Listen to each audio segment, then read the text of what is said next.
ઉદ્યોગપતિ મુકેશ અંબાણીના પુત્ર અનંત અંબાણીની દ્વારકાધીશ પ્રત્યેની અપાર શ્રદ્ધા ફરી એક વખત સામે આવી। અનંત અંબાણીએ દ્વારકા મંદિર સુધી પગપાળા જવાનું નક્કી કર્યું છે અને આ માટે તેમણે ગત મોડી રાત્રે એક વિશાળ કાફલા સાથે પદયાત્રાની શરૂઆત કરી છે। આ યાત્રા દરમિયાન અનંત દરરોજ 10 થી 15 કિલોમીટર પગપાળા ચાલશે, જે તેમની ધાર્મિક શ્રદ્ધા અને સમર્પણ દર્શાવે છે।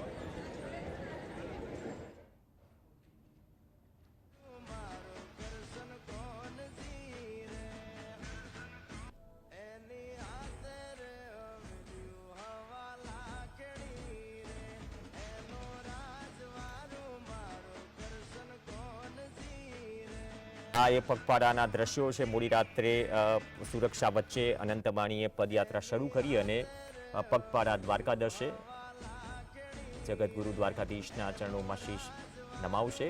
પ્રોટોકોલ મુજબ જે સુરક્ષા પૂરી પાડવામાં આવે છે, તો સુરક્ષાના કાફલા સાથે દ્વારકાના માર્ગે અનંત અંબાણી પદયાત્રા પર